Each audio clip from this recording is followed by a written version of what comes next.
bienvenidos a esta actividad sobre Federico García Lorca y bueno, no todos los días se puede contar y escuchar con la presencia de un experto a nivel mundial en la obra gráfica de Lorca, es decir, alguien a quien se le pregunta si un dibujo es auténtico o no del poeta, ¿no?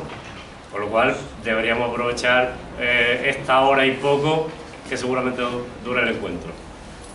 José Luis Plaza, además de profesor de Geografía e Historia e Historia del Arte, pues ha dedicado su vida académica a Lorca, ¿no? Desde pues, su tesis doctoral, que está centrada en la escenografía de La Barraca, el grupo teatral que funda, hasta un montón de artículos y demás. Es decir, al margen del cartel este, si, como el año que viene seréis universitarios, si busco en Dialnet, que es la mayor base de datos académica que hay en España, me sale que tiene hasta 47 documentos relacionados con su obra, ¿no? Publicaciones en actas de congresos universitarios, capítulos de libros, reseñas, es decir, una vida entera dedicada a las artes plásticas contemporáneas y a García Lorca. En concreto, su obra en forma de libro, que está aquí, pero bueno, la enseño ahora, abarcará un par de miles de páginas, ¿no? Unas cuantas, por eso. Empieza a mediados de los 90 con lo que es una refundición de su tesis doctoral, de Vanguardia en La Barraca, sobre eso, escenografía de todas las obras que representó la compañía durante la República hasta el año 37, ¿no? Sigue, al año siguiente, escenografía y artes plásticas, que abundan los mismos motivos y desarrolla información nueva.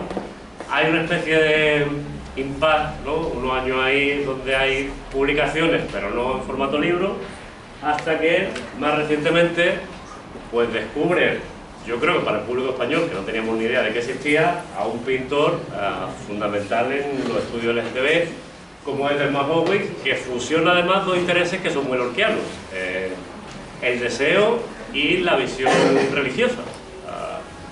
En Articidad en Nueva York, creo que es de 2014, puede ser, 2017. Y a partir de ahí se van encadenando los libros uno detrás de otro. El siguiente fue Febus Tristes, que es el estudio hasta la fecha que conozcamos más serio sobre la condición sexual de Lorca manifestada a través de la obra gráfica. La conferencia estará salpicadísima de imágenes, por lo cual imagino que será eminentemente visual. Y de este mismo año, salió en verano, me he saltado no solamente se dedica a Lorca, sino que ha editado catálogos de grabado como este de la Generación Beat, que no sé si alguien conocerá de Literatura Universal, el grupo de poetas pues, antisistema de los 60, ¿no? Se ha expuesto en el Museo Nacional del Grabado de Marbella, entre otros muchos lugares, señal de la relevancia que tiene la muestra, ¿no? Y ya sí llego a este verano, donde aparece publicado el Apocalipsis según Federico García Lorca, que es una monografía exclusivamente dedicada a los dibujos de Lorca durante su etapa de gestación de poeta en Nueva York, desde el 29 hasta el 30-31, ¿no? Interesantísimo. Lo dicho, una referencia a los estudios lorquianos, por lo cual, ya que tenemos ese privilegio, vamos a ver si lo disfrutamos, como se merece, ¿no? Así que como ya lo veis.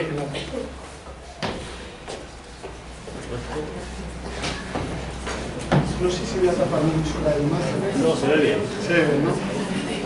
Bueno, pues en primer lugar, agradeceros a todos vosotras y vosotras la presencia. Yo también me dedico a la secundaria, a enseñar a mis alumnos y mis alumnas, ¿no? Lo que buenamente puedo. Y la verdad es que me hace mucha ilusión y sinceramente es el público que más me impone, lo digo, a pesar de que llevo casi toda una vida dedicada a la enseñanza, así que de verdad me voy a ver al principio un poco nervioso, es normal, el público es el más exigente, el público de bachillerato y de secundaria. Agradecer a Ramón por contar conmigo, contar con mi presencia para hablaros en esta hora y pico que tenemos, hora y media. Si os aburrí bueno, pues ya me lo decís, yo corto y establecemos un diálogo para que me preguntéis lo que queráis. Así que, Ramón, muchas gracias por invitarme y nada, y sin más dilación, pues vamos a comenzar. Puedo manejar esto de aquí, ¿verdad? Y veo las imágenes. Vale. Bueno, yo quería empezar.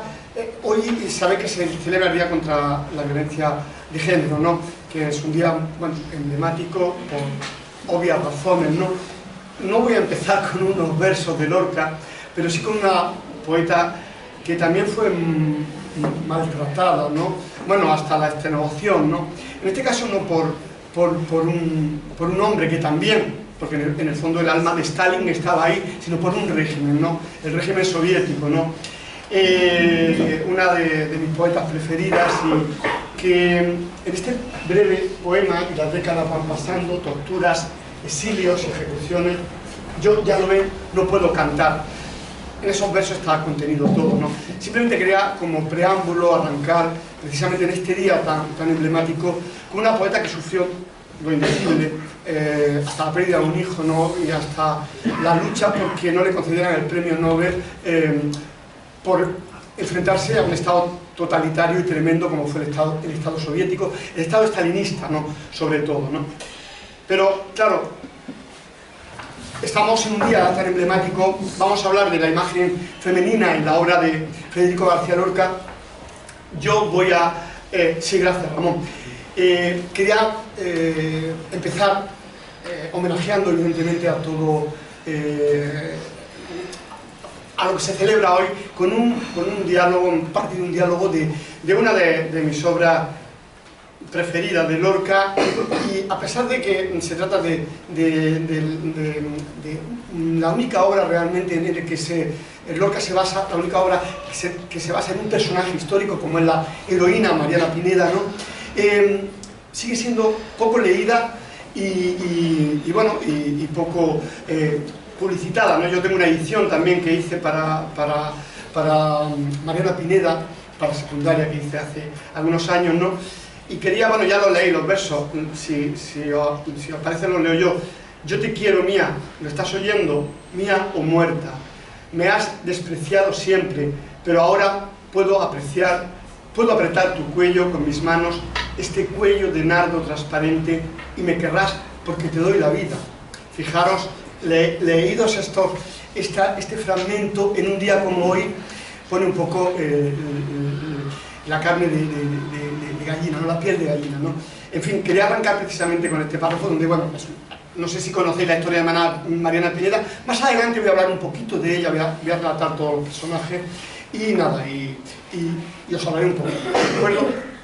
Pero quería hacer un pequeño preámbulo, también fotográfico, ¿no? Siempre apoyándome en las imágenes, sobre todo vosotros. Bueno, yo siempre me apoyo en las imágenes porque mi deformación de profesor de Historia del Arte, yo doy mis clases con imágenes siempre, ¿no? Pero vosotros sois nativos digitales y necesitáis. Yo siempre he utilizado las imágenes. Entonces, en este preámbulo, en el que podíamos extendernos muchísimo, quiero mostrarnos que el mundo, desde que Lorca, Federico García Lorca es un niño, el mundo de la mujer, el mundo femenino, se manifiesta. Primero por su madre, por sus cuidadoras, y luego, a lo largo de toda su vida, él tuvo la suerte, en los pocos años que vivió, hasta el año 36, por relacionarse con aquellas mujeres más relevantes de la España prerepublicana, de la España de los años 20 y la España de la República, ¿no? Entonces, como vamos a hablar de la imagen de la mujer en la obra de Lorca, así genéricamente, quería mostrar algunas imágenes de algunas de esas mujeres que tanto influyeron y que tanto tuvieron que ver en Lorca. Evidentemente no todas, solo algunas que he escogido porque son muchísimas. Por ejemplo, aquí aparece Margarita Sirgu y Lorca por ahí por el fondo. Margarita Sirgu fue una de las grandes actrices de la España prerepublicana y republicana, ¿no? Y la que estrenó la mayoría de los éxitos lorquianos. Aquí un homenaje que le hicieron las floristas de la Rambla cuando se estrena Doña Rosita la Soltera, que es un personaje que vamos a tratar también más adelante, ¿no?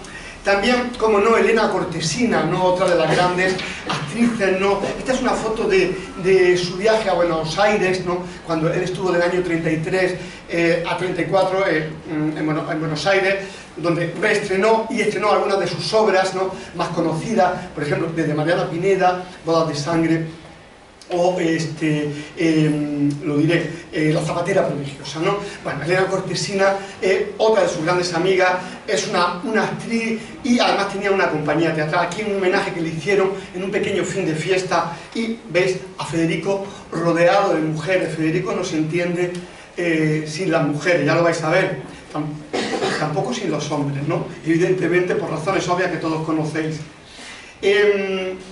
Catalina Bárcena, personaje fundamental, ya no solo de la relación con Lorca, que se convirtió en amiga, sino es una de las grandes actrices de la España de la época, relacionada con Gregorio Martínez Sierra y su teatro de arte, relacionada en muchos aspectos, no era la actriz primera de la compañía. ¿Y por qué la traigo? Porque fue la que dio el primer protagonista en la primera obra estrenada por Lorca, El maleficio de la mariposa, ¿no? Ella hacía el personaje principal de Curianito el nene, ¿no?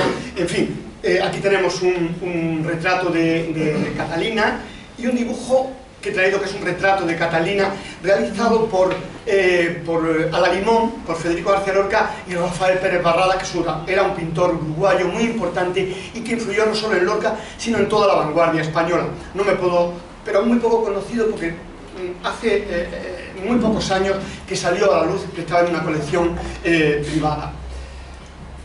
Cómo no, Antonia Mercé, la argentina, no la argentinita, que otro personaje importante, una gran bailaora, ¿no? Que también fue amiga de Lorca, que colaboró con Manuel de Falla, etc.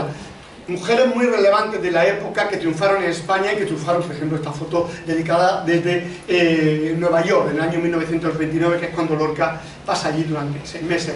Aquí aparece la argentinita, otro de las mujeres fundamentales en esta biografía femenina de Lorca, ¿no? Con un dibujo dedicado también a la argentinita, bueno, bailaora, cantaora, y además fue la que, acompañado al piano por Federico García Lorca, grabó hasta 10 discos, bueno, de pizarra, ¿no? Entonces, los famosos canciones populares españolas, ¿no? Que ya sabéis que Lorca hizo de todo, bueno, pues hasta grabó un disco, ¿no? La cantaora, la cantante, era cantadora, cantante, era bailadora, fue Encarnación López Julve, la argentinita, ¿no? Luego su hermana, Pilar López Julve, también bailadora, tuvo también una buena relación con Lorca y todo el legado ese de escenografía, figurines, de vestuario, que muy relacionado con Lorca, afortunadamente lo legó para el Estado español y se conserva en el Reina Sofía, que hace poco estuve por ahí y han exhibido algo, lo cual me dio mucha alegría que estas cosas se puedan exhibir ya en el Museo Nacional de España. De nuevo Elena Cortesina, no me voy a meter, como no, Lola Membrives, otra de las grandes actrices españolas hispano-argentina, ¿no? Tenía que traerla. Por aquí podíamos extendernos muchísimo, ¿no? Al final acabó en el exilio argentino, ¿no? Y era digamos, la más beligerante, la que quería el papel para ella estrenar, cuando estuvo en Argentina, estrenar Yerma, ¿no? Una obra emblemática que le había prometido a Margarita Xirgu, pero era la gran rival, ¿no? Una de las grandes rivales, y nada, Lorca tuvo que darle largas y echarla porque lo acosaba literalmente, ¿no? Hay una historia muy interesante por ahí, y una historia que quizás más adelante pueda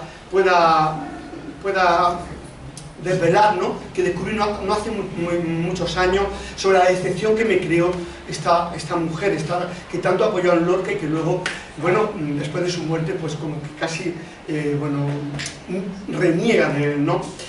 Dos más, Margarita Ucelay. Bueno, ya he hablado de Margarita Xirgu, ¿no? La gran actriz que aparece ahí disfrazada de Doña Rosita, ¿no? Y Margarita Ucelay, un personaje realmente fabuloso, ¿no? Que estrenó, bueno, estuvo a punto de estrenar Amor de Don Perlimplín y con Belisa en su jardín. Desde luego una de las obras más deliciosas que se han escrito de la literatura universal desde el punto de vista teatral. Una obra muy poco conocida, muy poco representada, porque aquí, aparte de Bernarda Alba, que me alegro que la leáis, Lorca escribió mucho más, y solo se presenta Bernarda Alba, Yerma y Bodas de Sangre. ¿Qué pasa con Amor de Don Perlimplín? Sí, es una delicia. No voy a comparar una obra en Lorca, casi todo es grande, ¿no? Todo es relevante, uno puede tener preferencias, pero yo ante Bernarda y Perlimplín no debería decirlo, me quedo con Perlimplín, ¿no? Y por terminar, porque tiene que ver también con mi biografía, aquí aparece una fotografía poco conocida de Lorca con su hermana, que está en el centro, Isabel García Lorca, con Jacinto Higueras, a quien conocí cuando yo hacía mi tesis doctoral, como Ramón había hablado sobre la barraca, ¿no? Y sobre todo me interesa la mujer bueno, de aquí, de mi izquierda, que es esta de aquí, María del Carmen García Laigostino, que pude conocer en el año 92, además lo recuerdo que pasé todo un día con ella, cuando yo estaba haciendo mi tesis doctoral, me emocionó, porque fue una de las grandes amigas de Lorca, una componente actriz de la barraca, ¿no?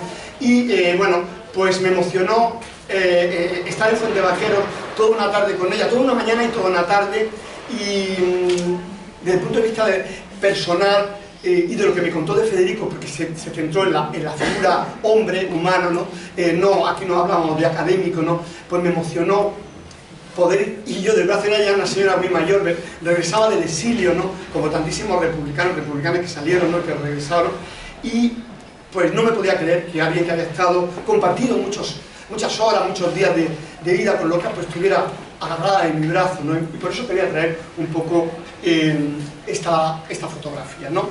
Y ya sin más dilación, pues empezamos con el discurso, digamos que esto también es discurso, ¿no?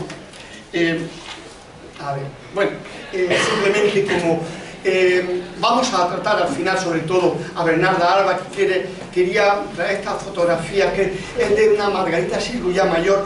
Bernarda Alba, la casa Bernarda Alba no se estrena hasta el año 1945 en Buenos Aires, en el Teatro Avenida, ¿no? Teatro emblemático donde Lorca triunfó en el 33 y el 34 en directo, ¿no?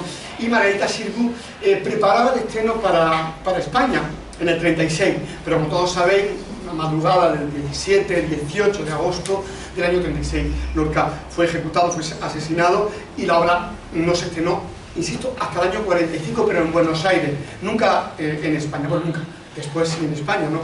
Y por eso quería traer, son imágenes del estreno de Margarita Sirgu, representando al personaje, nada más y nada menos, malévolo de Bernarda, ¿no? Que tiene tantas connotaciones y tantas aristas en un personaje tan poliédrico y tan complejo como es Bernarda Alba, ¿no?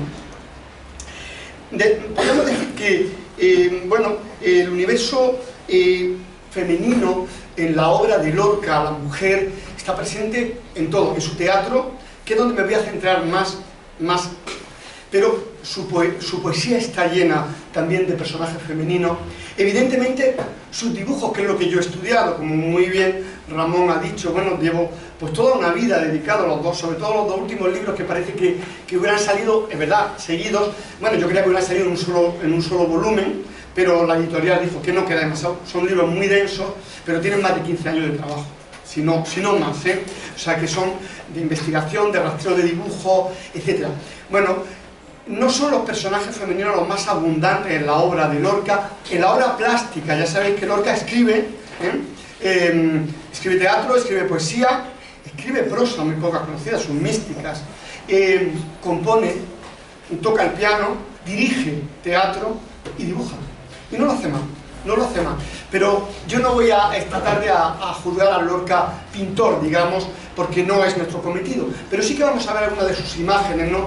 He seleccionado no todas las imágenes femeninas porque son muy pocas, ¿no? Las que más tiene son masculinas, por razones obvias. Porque hay aunque yo voy a hablar este año ahora de la imagen femenina, porque es lo que toca, ¿no? La imagen masculina en Lorca, en su teatro y en su obra, es muy fundamental. Bueno, tan fundamental como que se ha relegado a un segundo plano. Pero yo digo que esto no toca equivocadamente, ¿no? Porque hay personajes, sobre todo en su teatro surrealista, el que hace en Nueva York, ¿no? Que los personajes masculinos son fundamentales, porque claro, son una proyección del propio Federico, como la mayoría de los personajes femeninos también son una proyección del propio Federico, como vamos a ver, ¿no? De alguna manera. Digamos que la mujer se erige en el símbolo en un icono de la libertad, ¿no? En donde el silenciamiento de la voz femenina. Estamos en los años 20 y 30 del siglo pasado, no estamos a pesar de que las cosas han avanzado, todavía hay mucho por arreglar, ya sabéis, en cuanto a la igualdad. Lorca es pionero en esto, ¿no? Bueno, súper pionero, porque casi podríamos considerar a Federico, yo no me atrevería a decirlo como el primer hombre que podemos tildar de feminista a través de su teatro, a través de su obra, ¿no? Porque en su justa medida va a luchar para dar voz a la mujer. Eso es, además, en una época muy complicada, donde dar voz a la mujer era prácticamente imposible. Sabéis que el voto femenino es en la República, año 32, con Clara Campoamor, imagino que todo esto lo habrán. Bueno, pues el voto femenino pues, fue en esa época, pero solo eso, el voto femenino, ¿no? La mujer seguía relegada no a un segundo, sino a veces hasta en silencio total, ¿no? De lo que vamos a hablar, ¿no? De alguna manera, Lorca se siente identificado, siempre hay quedar con este concepto, con la marginalidad. ¿Y cuál era la marginalidad en la época? En la marginalidad en la época con lo que él se identificaba era el gitano, por ejemplo, ¿no? Aquí en España, el negro en Estados Unidos, por supuesto el homosexual. El homosexual en la época, que ya sabéis que estaba perseguido, donde te podías jugar la vida, te ponían a justiciar por el hecho de ser homosexual. Pero luego otros, el marginal era la mujer. Entonces, esa identificación, ese diálogo está constantemente en su obra, en su poesía y en su teatro, ¿no? Él mismo, de alguna manera, se siente mujer. Bueno, aquí algunos dibujos no lo voy a explicar, algunos me detendré, ¿no? Por ejemplo, este diálogo que aparece, un dibujo en el que Santiago Ontañón fue un amigo de Federico, pintor, escenógrafo de la Barraca, también acabó en el exilio en Santiago de Chile, ¿no? Y bueno, en este diálogo imaginario con Mariana Pineda, personaje predilecto, ¿no? Es una obra deliciosa que yo, cuando tengáis tiempo, tenéis que volver, tenéis que leerla porque es una delicia, ¿no? Una obra que, bueno, que por ese halo romántico que tiene y por ser una obra, digamos, de carácter tradicional, con toda la tradición que tiene dentro, ¿no? Pues yo recomiendo mucho, ¿no? Y que él se siente tan identificado. Una obra compleja también en su lectura y en su interpretación. Aquí es un dibujo que no es de Lorca, que es de Santiago Ontañón, que colaboró con Lorca no solo para la Barraca, sino también para las escenografías del primer montaje censurado de Amor de Don Plimplín con Belisa su jardín y del 34, ¿no? El año 34, que se lleva a escena por un teatro marginal también madrileño de la época, ¿vale? Federico García Lorca, fijaros qué imagen más, a que no la conocíais, ¿verdad? Pero yo os revelo un secreto, he hecho trampa, ¿no? Lo de una revisión queer yo no, es una pregunta que no le voy a dar respuesta, ¿no? Todos saben lo que es lo queer, ¿no? Como se habla ahora mucho de lo queer, pero es que me lo hicieron en una conferencia que di en Madrid, que si a Lorca había que revisarlo desde el punto de vista queer. Yo no contesté, evidentemente, porque es una pregunta muy compleja, ¿no? Pero me temo que no, que él, por él mismo, me temo que no, por su carga moralizante. Él no vivió la homosexualidad alegre, a pesar de que tuvo unas relaciones potentes, sino que la vivió como un estigma, ¿no? Como un estigma, como lo que era, ¿no? Es simplemente una fotografía de una verbena madrileña a la que él acudía con sus amigos a pasarlo bien, una verbena donde aparecen, pues bueno, Juan Antonio Morales, que es un pintor importante de la época, también colaborador con Lorca en Yerma de la escenografía y los carteles, Pitaluga, uno de los grandes músicos de aquella época en España, o Salazar, un crítico musical importante. Bueno, Federico escoge el papel femenino, ¿no? En fin, es una pequeña anécdota, ¿no?, que yo cojo también, porque es una fotografía que está en una colección privada y que yo solo la he visto exhibida una vez en el año 98 en la exposición que se hicieron en el centenario de Lorca, ¿no? Digamos que el tema de la mujer siempre en Lorca va asociado al tema de la frustración amorosa. La obra de Lorca es un problema anunciado desde los albores literarios del poeta.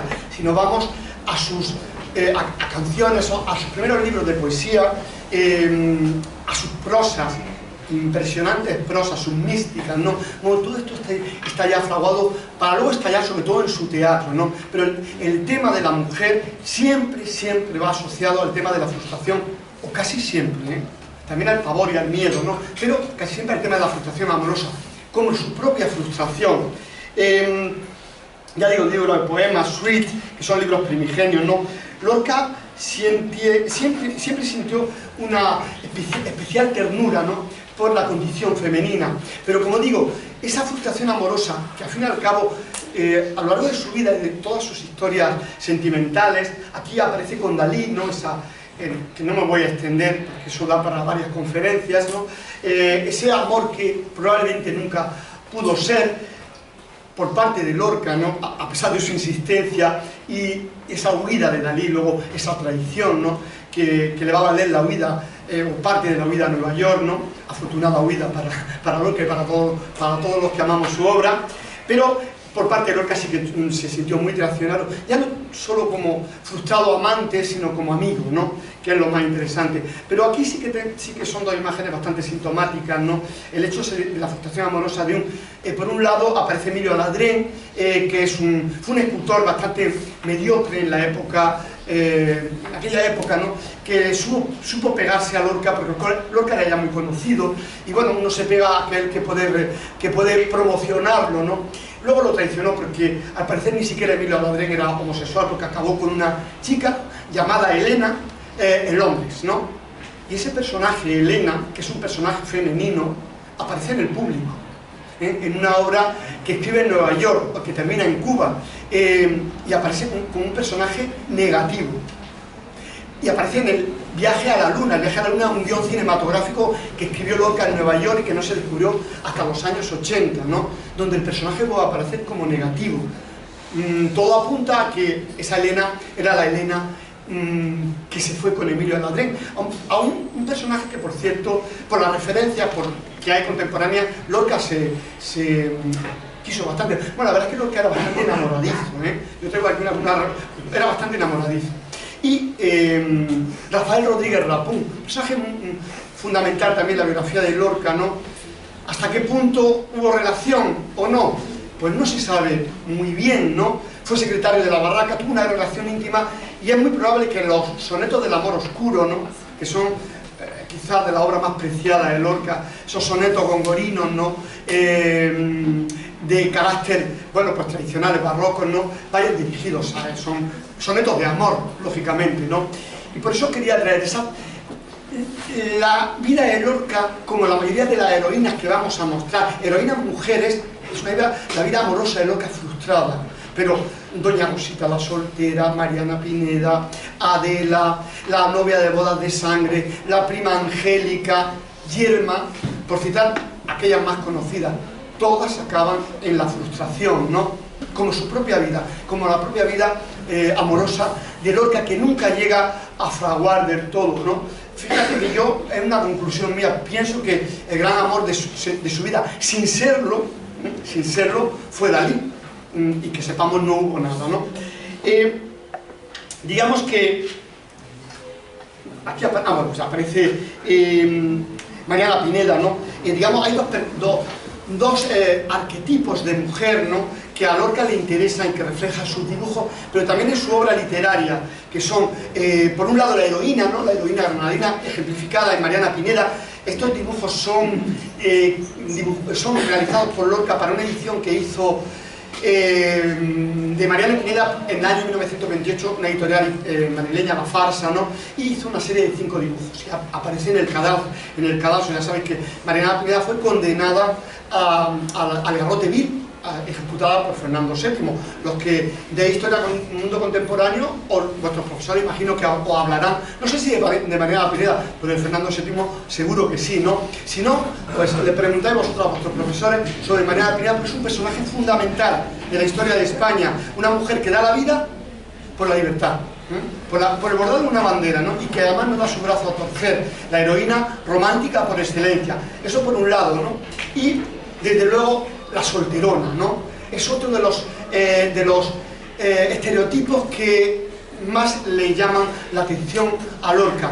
Y para mí, de mi punto de vista, más que Adela o más que la novia de boda de sangre, el personaje trágico por excelencia femenino del teatro lorquiano es Doña Rosita, sobre quien más adelante abundaremos. Ya digo que quizás sea Doña Rosita la denuncia más evidente de la frustración amorosa.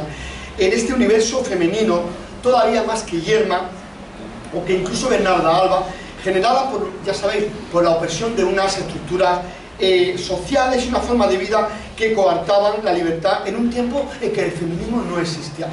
sí que existía, ojo, había mujeres feministas, mínimas, pero era como luchar contra, bueno, contra todo, ¿no? De hecho, algunas de estas mujeres que he señalado, que he citado de Lorca, digamos, militaron de alguna manera con todo lo que suponía. Pero el feminismo era ridiculizado, la igualdad era ridiculizada, o sea, imaginaros la importancia que tenía para las mujeres de la época que Lorca se atreviera a hacer teatro reivindicando todas estas cuestiones, ¿no? Digamos que, bueno, no solo era ignorado, ridiculizado y desde luego duramente combatido, me refiero al feminismo, ¿no? Digamos que con su obra de Mujeres, Lorca está impartiendo una lección verdaderamente amarga que él ha aprendido desde niño, sobre todo desde su adolescencia, ¿no? Y con su obra de Mujeres, ¿qué pretende Lorca? Pues quizá crear una conciencia prepolítica, ¿no? O sea, o política, mejor dicho, ¿no? De lucha, de reivindicación, que además en el caso de Yerma, en el año 34, cuando se estrena su obra, tuvo unos problemas realmente políticos importantes, ¿no? El estreno de la obra que casi sale, digamos, linchado, tanto Federico como Margarita Xirgu, ¿no? Evidentemente, esa lección amarga está plasmada en sus dibujos. Uno de los dibujos quizás más reproducidos, más conocidos, uno de mis preferidos también, no debería decirlo, es esta Soledad Montoya, bellísima, bellísimo dibujo, ¿no? De carácter expresionista, ¿no? Fijaros ese rojo, ¿no? Esas guedejas, esos cabellos largos, ese hombre crucificado, ¿no? Al fondo, seguramente que todos conocéis, lo he tenido por aquí, pero quizás más adelante lo podamos leer, el poema de Soledad Montoya, ¿no? Pero es un poema bellísimo, ¿no? Pero ahí está la esencia del drama femenino, ¿no? Esa Soledad Montoya, ¿no? Como una proyección de Federico y una proyección crística también. La religiosidad en la obra de Lorca, muy importante, no se entiende sin Lorca sin la religión. Desde la heterodoxia, vale, pero es fundamental, desde muy joven hasta, por ejemplo, bueno, yo he titulado mi último libro El Apocalipsis según Federico García Lorca, mesiánico completamente, pero tiene su razón de ser, de que no voy a hablar ahora, ¿no? Pero fijaros en esas manos que como a modo de ecce homo, ¿no? El ecce homo, ya sabéis, una figura iconográfica evangélica, ¿no? Que es el Cristo coronado con espinas y con la caña, en una referencia a una de los ecce homos que más admiraba Federico García Lorca, que era gran conocedor de la pintura. Solo hay que leer su libro primigenio Impresiones y Paisajes, se acaba de reeditar por cierto, en Comares, una edición facsímil, ¿no? Maravillosa, ¿no? Solo hay que leerlo para ver el gran conocimiento que Lorca tenía de la historia del arte de su tiempo. Y uno de los referentes es este ecce homo de Juan de Juanes.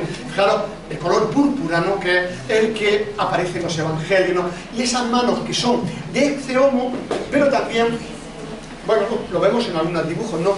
Esas mujeres abnegadas, ¿no? Como si mira este dibujo que se conserva en el Museo Gregorio Prieto de Valdepeñas, que conserva hasta 9 dibujos de Lorca, ¿no? Museo que os recomiendo, si alguna vez vais a La Mancha, Valdepeñas, no dejéis de visitarlo, porque además Gregorio Prieto fue otro de los grandes amigos de Federico, que por cierto, en el libro de Efebos Triste le dedico un amplio estudio, fue un gran amigo de Lorca, pintor, ¿no? Y trabajaron el tema sobre todo de los marineros.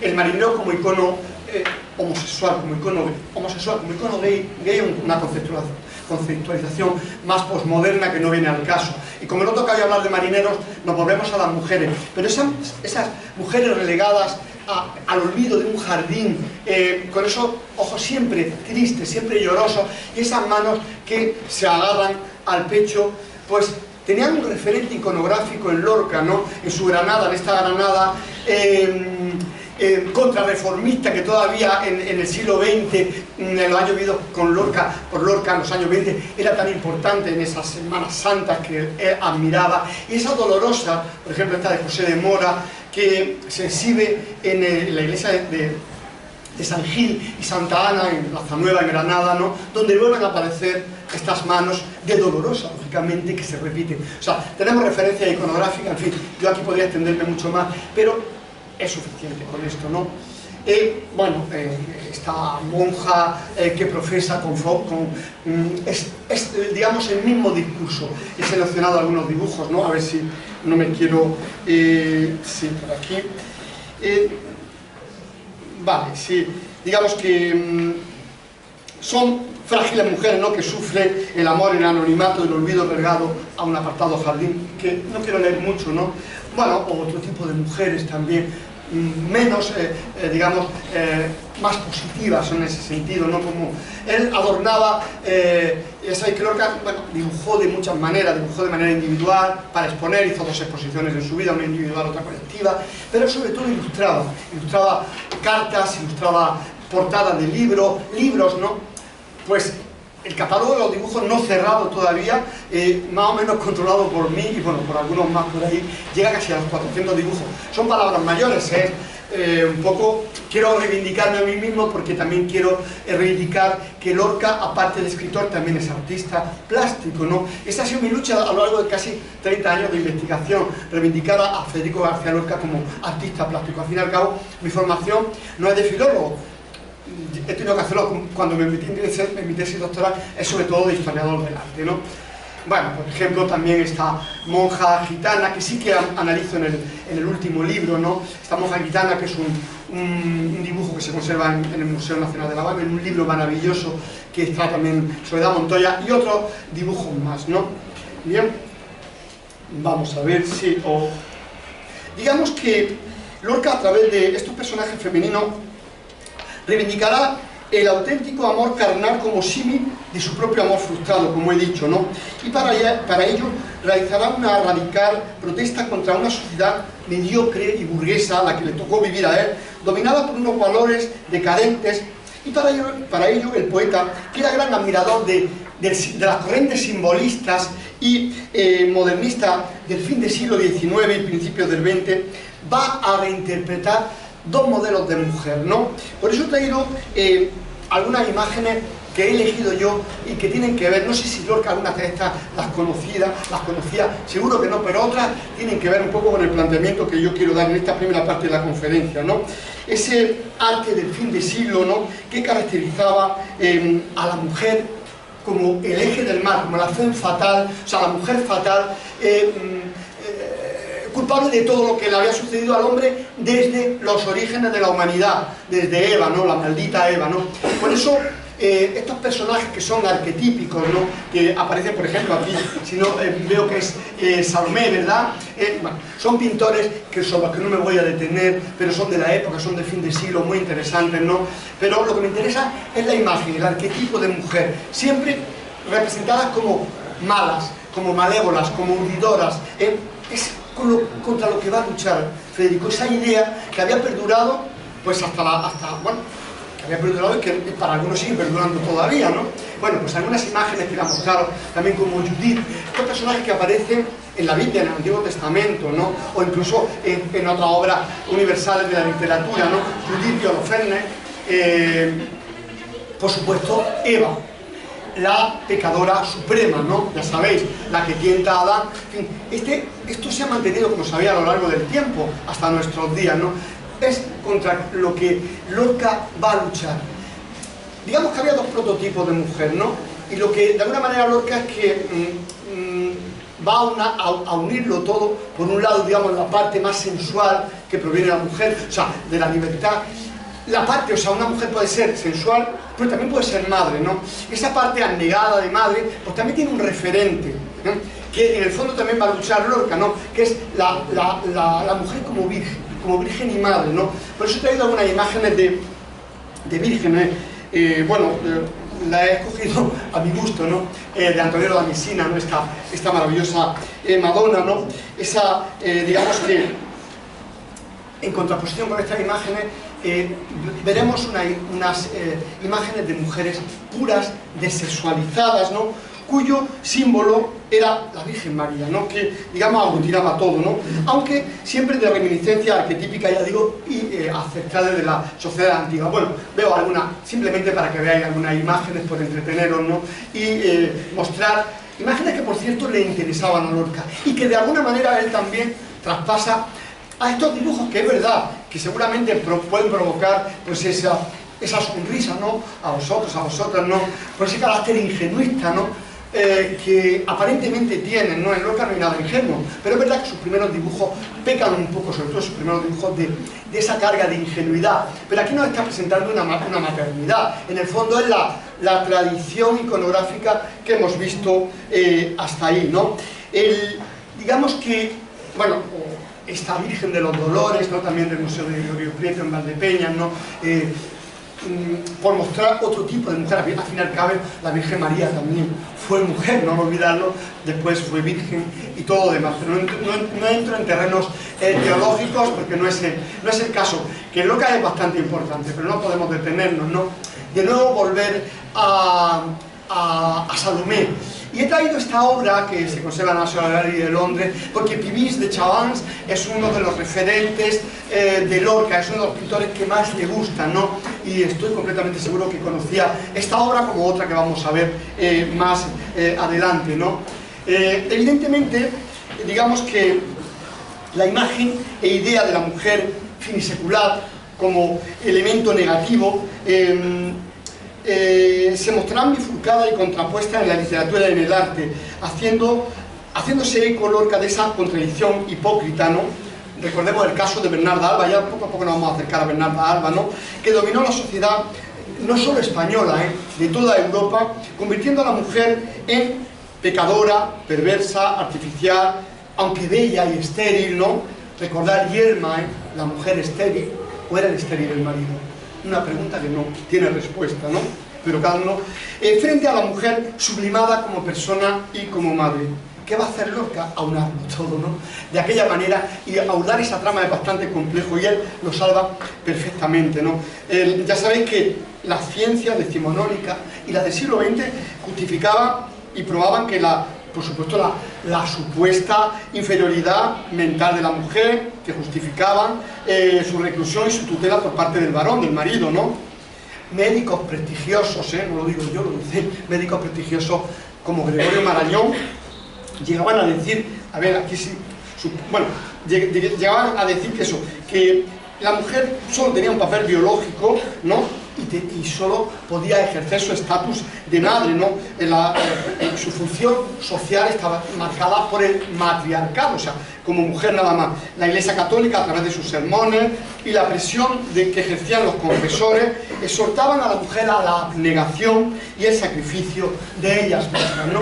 Contra todo esto es lo que va a luchar, por eso me he detenido un poco, porque para que entendamos por qué esas mujeres beligerantes en la obra de Lorca, que es, os vuelvo a repetir, el primer autor dramático, ya no voy a decir español, uno de los primeros autores dramáticos europeos que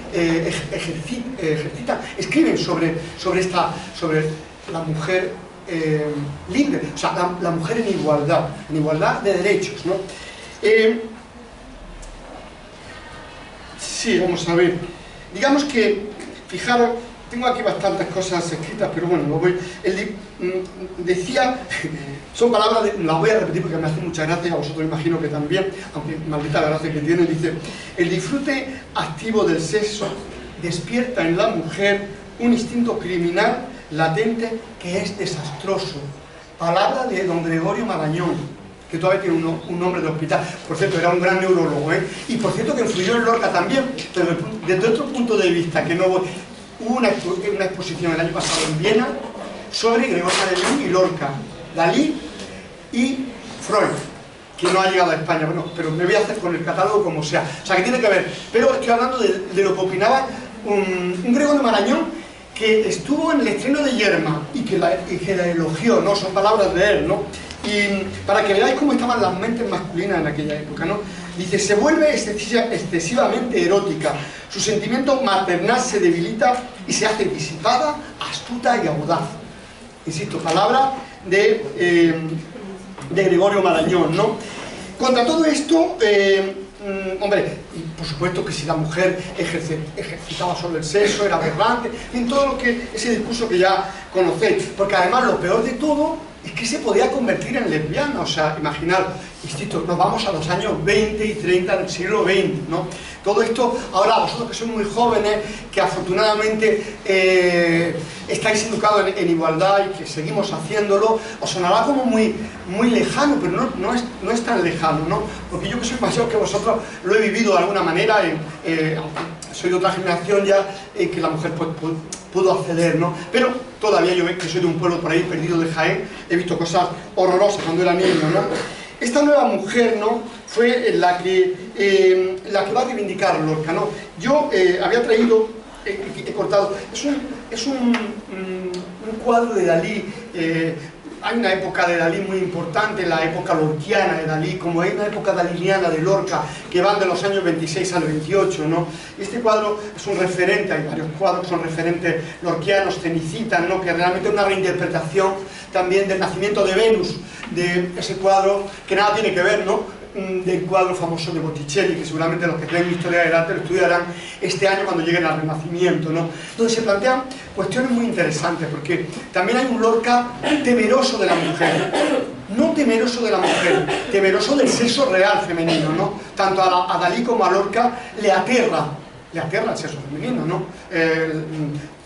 Yacer, una mujer, entenderme, tener relaciones sexuales, pues y era bastante habitual, incluso fue reivindicado por los surrealistas, esa famosa vagina dentata que vamos a ver después, que pues es el horror, el pavor al sexo femenino. De alguna manera este cuadro, que es de una gran complejidad, que no me voy a detener, muestra esta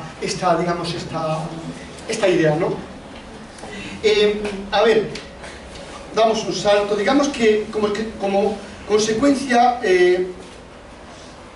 a ver, que no me quiero saltar, sí.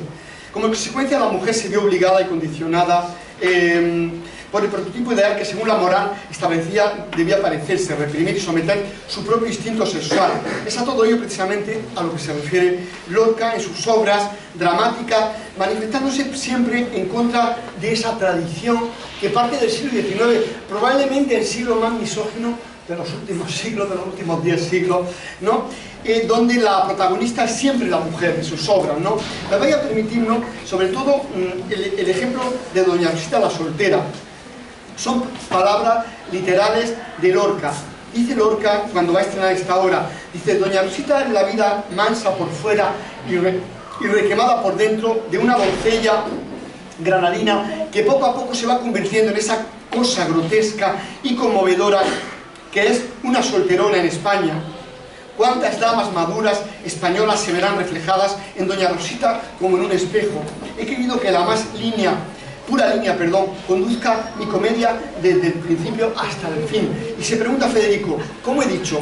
Mejor sería decir drama de la cursilería española, de la mojigatería española, del ansia de gozar que las mujeres han de reprimir por fuerza en lo más hondo de su entraña enfrenecida. Por eso, Doña Rosita me parece el personaje más trágico de todos los que plantea Lorca en sus obras, ¿no? Sin lugar a dudas. Después lo vamos a ver. Bueno, aquí tenemos un cartel de Grau Sala, que es el cartel anunciador para el estreno del año 35 que él hizo en Barcelona, ¿vale? Digamos que Doña Rosita se convierte en una figura eminentemente social y reivindicada, como también lo van a hacer otros personajes paralelos en los dramas lorquianos. La citada Yerma, la novia de Bodas de Sangre, que es el personaje fatídico. Adela, habéis leído todas Bodas de Sangre, puedo hacer spoiler, ¿no? ¿La habéis leído? Entonces me callo, no digo nada. Adela de Bodas de Sangre, Belisa, de Amor de Don Piliplín con Belisa en su jardín, o incluso la heroína romántica Mariana Pineda, entre otras, ¿no? También Aurelia, ¿no?, de ese drama incompleto, ¿no? El drama, Los sueños de mi prima Aurelia, una obra que queda incompleta, o que sepamos o conocemos un acto, también será un personaje que jugaría en esta línea, ¿no? Digamos que sin dejar de lado otro aspecto de la obra, ¿no? Así, el conflicto, por ejemplo, se plantea en Yerma, entre la esterilidad, por un lado, o el de la paternidad o no maternidad, por otro. Se proyecta hacia una perspectiva mítica, no ancestral, que en aquellos años se transforma en los elementos que dominaban la sociedad española, representada en la cara representando la cara más tétrica, sombría y degradada de la existencia española, que representaban esta esencia femenina. Bueno, aquí tenemos dos carteles para el estreno de Yerma, el famoso estreno de diciembre del 34, que tantos problemas le trajo a Lorca y a su protagonista Margarita Xirgu, ¿no? De las que no vamos a entrar porque eran problemas de calado político, ¿no? Digamos que el propio Federico había expresado públicamente el sentido mítico y trágico de la denominada trilogía dramática. Ya sabéis, los profesores de literatura, como seguramente habrá hablado, de las 3 obras dramáticas, que son Yerma, Bernarda Alba y Bodas de Sangre, ¿no? Forman un triángulo, ¿no? que se complementan, ¿no? La lucha, la resistencia, la pasión, o el destino crearán la esencia de la tragedia, que sin ser un alma arrojadiza se convierte en la propia tragedia íntima del propio poeta. Tal vez por eso propuso este modelo de creación dramática y poética de identificación con la esencia del drama interno femenino, ¿no? Bueno, es una escena del estreno del año 34 donde, bueno, como Yerma no la tenéis que leer, pues el final es que Yerma mata al marido, ¿no? De la marinera, que estamos celebrando un día, el Día contra la Mujer, ¿no? Es una muerte evidentemente simbólica, lógicamente. Y otra, cuando leáis Yerma alguna vez, o veáis alguna representación, mejor ver una representación. El teatro no hay que leerlo, hay que ir a verlo. Cuando veáis y veáis esta obra, plantearos ¿quién es la estéril o el estéril? No voy a dar respuesta, ¿no? Cada uno que llega al final desesperada Yerma por no crear, o sea, ese tema de la maternidad. Un tema, por cierto, bastante interesante. Esta obra que trajo cola, porque esta obra quiso montarla Mussolini. ¿Os suena Mussolini? Fascista italiano, segundo bachillerato dais, ¿no? O primero bachillerato de la historia del mundo contemporáneo, ¿no? ¿Sabéis quién es Mussolini? Hitler suena, ¿no? Mussolini quiso poner esta obra, quiso llevar a Lorca, a eso lo sabe muy poca gente, a través de Pirandello, pero al final, bueno, por razones obvias, Lorca no fue a la Italia fascista. Pero lo que no sabe mucha gente es que Yerma se convirtió en un icono fascista en Italia y que en el año 39 se representa. 39, una vez muerto Lorca. Bueno, nos vamos por los derroteros y eso está estudiado, ¿eh? No me lo intento. Uy, ¿una hora llegamos ya? Os tengo que arremeter, ¿eh? Os voy a cansar. Os prometo que voy más. Bueno, a ver. Vale, bueno, no me detengo mucho para no regresar a lo traía esta imagen de Gustave Hugo, otro de los artistas que más le interesaban a Lorca, donde vuelve a aparecer esa Salomé, ¿no? Como mujer decimonónica, y quería traer esta obra maravillosa, Safo, ¿no? También representada, fijaros, en el 19, como una mujer fatal. Fijaros que Safo es la esencia de la poesía universal, ¿no? La primera gran poeta griega, ¿no? Y que es un símbolo universal, como representada, ¿no? En el 19, como una mujer fatal, esa mujer devoradora de hombres, vamos a hacerlo así, ¿no? En fin, que se ve, ¿no? En contraposición, bueno, está la Virgen María, ¿no? Digamos que en sus dibujos, ¿no? Por tratar un poquito, os prometo que voy a ser más rápido a partir de ahora para no cansaros más y dejar también un poco de diálogo. Me quiero beber agua, ¿no? Que esto hablo mucho. Venga, así descansáis también vosotros.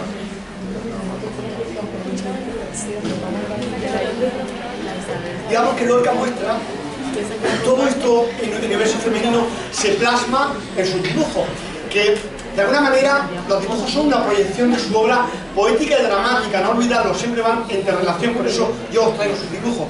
No sé si conocéis los dibujos de Lorca, pero a partir de ahora seguramente os va a interesar mucho más. Bueno, digamos que en sus dibujos de mujeres, con asiduidad Lorca representa a estas mujeres de raigambre andaluza, ¿no? Monjas, solteras, vírgenes, gitanas que hemos visto con cabellos largos y expresivos, etcétera, ¿no? Que son presentadas con un especial lirismo poético, sin aparente complejidad, pero que psicológicamente sufren su soledad de amor y obligada virginidad, otorgándole un alelo incorrecto y una acendrada melancolía, como vemos en estas obras. Pero en contraposición, con estas amables mujeres, estas amables imágenes de mujeres, Lorca va a crear un mundo tremendo, trágico, sanguinolento, que se presentará en una serie de dibujos. Es el Lorca más oscuro, más complejo también, pero eso no me voy a detener mucho, y que parte de la época final de Dalí y que concluye de alguna manera, o estalla, mejor dicho, en Nueva York, después con bifurcaciones en Buenos Aires y en Montevideo, ¿no? Donde lo va a plasmar también, no solo literariamente, sino plásticamente, ¿no? Ese pavor al sexo femenino, ¿no? Sobre el que podemos detenernos bastante. Hay una lectura muy importante, una lectura que Lorca, recomendado por Dalí, es Freud. Freud es un autor que se lee en la época. No debemos dejar de largo, aunque Lorca abominaba contra el surrealismo como estética, como poética, nunca se pudo desprender de eso, sobre todo en determinadas obras. El surrealismo influye para bien y para mal, no solo en Lorca, sino en todos los artistas de la época, ¿no? Y hay que entenderlo, ¿no? Es el momento que dibuja esta obra que tiene muchas referencias con la pintura metafísica italiana, con los maniquíes, con Gregorio Prieto, pero sobre todo con el surrealismo, con Freud, ¿no? Y con ese Freud plantea el pavor que hombres homosexuales, sobre todo, tienen a la mujer, al sexo femenino, no a la mujer, al sexo femenino. Y hay una serie de dibujos poco conocidos de Lorca, donde aparecen, son todos de colecciones privadas, aunque algunos han sido publicitados, ¿no? Yo te digo no todos, ¿no? Algunos de ellos, ¿no?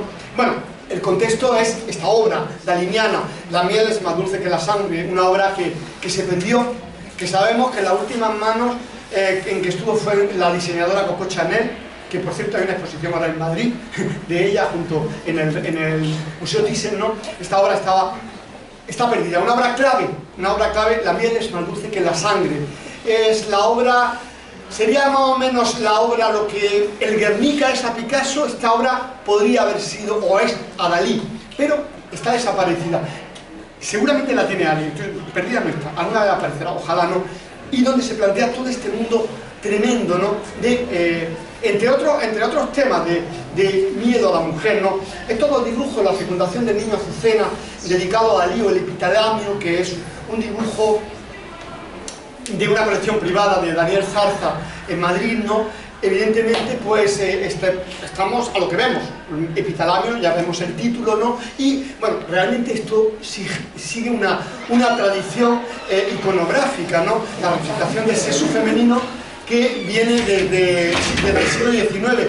Y antes lo comentaba Ramón, que me había censurado en traer dos obras que representaban, en fin, una del 19 y otra del 20, ¿no? Pero que el tema es el mismo, ¿no? Ese pavor, ese miedo a lo que los surrealistas llamaban la vagina dentata, ¿entendéis, no? Digamos que en Lorca la lectura de Lorca femenino es muy compleja, muy poliédrica, porque a la vez que él reivindica el papel social de la mujer en igualdad como homosexual, no como lo han mostrado por ahí, bueno, algunas biógrafas, lo digo porque Eulalia Rodríguez de la Higuera, que hizo un libro maravilloso en los años 80, que yo conocía a esta mujer, que se titulaba Las mujeres en la vida de Federico García Lorca, un libro esencial, lo digo, que yo lo tengo fotocopiado porque no se puede conseguir, pero conocí a esta mujer ya muy mayor y ella se empeñaba en que Lorca no podía ser homosexual. Pero ¿cómo iba a ser homosexual si conoció a cientos de mujeres? Era una mujer con una mentalidad muy cerrada y tal.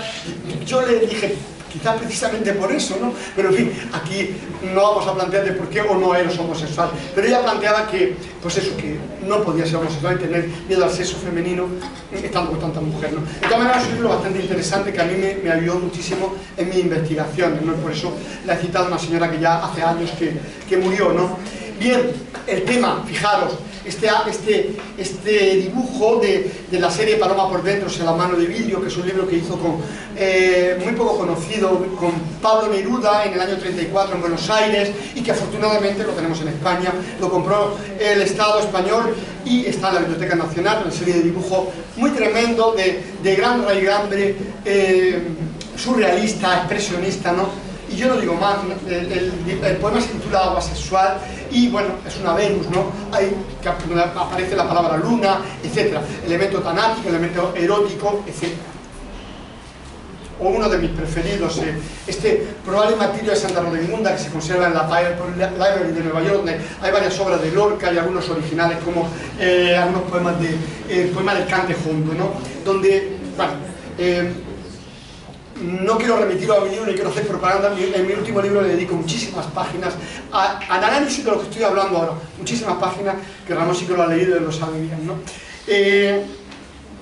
Digamos que Lorca, que siempre se mostró crítico y rebelde contra la ortodoxia en todas sus facetas, pero sobre todo en la religiosa, en la católica, ¿no? O en la tradición judío-cristiana, mejor dicho, pretende, y así lo hace, denunciar a la hipocresía y el encorsetamiento de una rígida sociedad que impone a las mujeres un modo de vida inútil y sin sentido que él mismo se intenta superar mediante la creación de unos personajes dramáticos y poéticos escondidos la mayoría detrás de sus creaciones plásticas y luego, desde luego, dramáticas y poéticas, ¿no? Ponía algunos ejemplos. Lorca, quizás como homosexual, entiende bien a la mujer por el hecho de ser otro marginado de la sociedad de su tiempo, como he dicho al principio. De esta manera enfoca a la mujer reconsiderándola y percatándose de su papel victimario, es lo más importante, ¿no? Dirigirá, por tanto, de este modo a la mujer, aparece por aquí, bueno, ponemos aquí, ahí. A la mujer como protagonista absoluta de gran parte de su obra, sobre todo de su obra dramática, no tanto de otra obra, denunciando claramente la acción represora de las normas impuestas por una sociedad a la que también tuvo que someterse pagando, como bien saben, con su propia vida. Y ahora, si me permitís, voy a hacer un recorrido rápido. Bueno, de todas maneras, si yo cortara antes de que subiera a clase, ¿no? Con lo cual me puedo, hasta luego, lo cual me puedo extender un poquito más, ¿no? ¿Vale? Bien, vamos a hacer un pequeño repaso de algunos de los personajes más emblemáticos, entre ellos Bernarda, evidente, y todo Pléyade, para que os sirvan. Pero ya digo que todo creo que os va a servir, os va a ayudar a la lectura de Bernarda Alba, seguro, digamos, empezando con Mariana Pineda, personaje, como he dicho, y bueno, he seleccionado algunos dibujos femeninos de Lorca, conservado en la Fundación o en el Centro Lorca ahora de Granada, ¿no? Mariana Pineda, personaje histórico, político, dramático, ya sabéis, heroína popular que murió por defender la causa republicana, la libertad, por dando aquella bandera, ¿no? En esa época ominosa que fue la de la década ominosa de Fernando VII, así se reconoce, ¿no? Y es un símbolo realmente para... Bueno, me voy a permitir una butada, permitírmelo, por favor, pero si Mariana Pineda, en vez de nacer en España, nace en Francia, el personaje histórico me refiero, no la obra dramática de Lorca, que tiene poco que ver con la realidad, os aseguro que Mariana Pineda sería una de las mujeres más universales del mundo. Pero aquí no sé qué ha pasado, porque no hay otra en el siglo XIX, no hay otra mujer, o muy pocas, que dieran su vida por la causa, en el fondo de lo que estamos hablando, por la libertad, por la igualdad, por los derechos de las mujeres. Insisto, si hubiera sido en Francia o en Gran Bretaña, bueno, como ahora conocemos, todo el mundo conoce a Emily Dickinson o a Mary Shelley, bueno, pues Mariana Pineda sería como personaje histórico fundamental. Lo digo totalmente en serio. Bueno, en fin, al fin y al cabo, de alguna manera, ¿qué pretendía este personaje? Pues reivindicar la defensa de la democracia, ¿no? Y todos los valores que representaban las ideas del liberalismo decimonónico, ¿no? Y que Lorca dedica una obra deliciosa, romántica, estrenada, fijaros, en el año 27, donde en España había una dictadura, la dictadura de Primo de Rivera, imagino que también la vais a estudiar este año, en la historia de España. Cuando estudié la dictadura de Primo de Rivera, que además suele caer bastante en la selectividad, bueno, se llama ahora la EBAU, ya sabéis, pues tener en cuenta que Lorca en el 27 representa esta obra, la iba a representar en el 24, cuando arranca la dictadura. Digo que es muy importante tenerlo, porque podéis ponerlo, por ejemplo, y además, si el profesor o la profesora en cuestión que os doy historia, ponéis eso, os va a subir la nota seguro, Esa representación fue muy emblemática, porque en el año 24 la iba a representar y Gregorio Martínez Sierra se negó porque tenía miedo de que pudieran censurar e incluso ir a la cárcel, ¿no? Pues Lorca se atreve a hacerlo en Barcelona, de aquella manera, pero se representa, insisto, estamos en una dictadura, bueno, de la mujer pues todavía pues no... Os recuerdo que el año 28, Amor de Don Pelín con Belusa en su jardín, se iba a representar y fue censurado por la misma dictadura de Primo de Rivera, en el año 28, por considerarla, y os echaréis a reír, pornográfica, Amor de Don Pelín, porque la subtitulaba Aleluya erótica. Y eso que apareciera una aleluya erótica en un subtítulo, en una obra, ¡pum!, pornográfica. Fue censurada y requerida, Amor de Don Pelín con Belusa en su jardín, se la llevaron a... la retuvo el Estado y hasta el año 34, afortunadamente, Margarita Ucelay, que la he puesto antes, la rescató. Y el manuscrito se lo llevó a Estados Unidos después. Bueno, por eso la conocemos. Bueno, ya entroncando, he dicho Amor de Don Pelín con Belusa en su jardín, que no pudo ser estrenada en el 28, hasta el 33, ya en plena República no se estrena, de aquella manera, ¿no?, lo que he dicho, ¿no?, donde el personaje de Belisa es un personaje que aparece completamente libre. De hecho, creo que es el personaje que aparece despojada de todas sus ataduras sexuales, junto con la zapatera prodigiosa, ¿no?, y con una mentalidad no solo moderna, o sea, radicalmente moderna para su época, ¿no? Una auténtica mujer beligerante, Belisa, ¿no? También la zapatera prodigiosa en este recorrido de los personajes más emblemáticos, ¿no?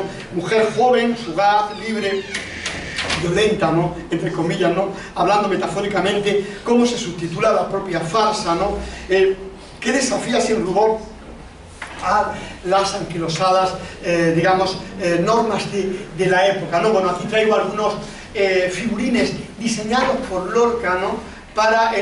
Lorca, aparte de dibujar, diseñaba también figurines. Algunos se han conservado, otros se han desaparecido. Afortunadamente, estos se conservan en el Museo Nacional del Teatro, en Almagro, en Ciudad Real, hasta 12 figurines que se rescataron no hace mucho tiempo. Yo los conocía cuando estudié por fotocopias. Alguien los tenía en una colección en Barcelona, una colección privada, y otra vez al intervenir el Estado, porque se iban a subastar en Londres, pues están en España, que es donde tienen que estar, y que forman parte, pues, de un museo maravilloso que es el Museo de Almagro, el Museo Nacional del Teatro. Y he traído algunos de ellos, ¿no? Son joyas maravillosas que tienen que ver mucho con el mundo del figurinismo, con Picasso, ¿no? Yo voy a entrar en un terreno amigo estético, y con los ballets rusos, que es un tema maravilloso, pero que ahora no viene al caso, ¿no?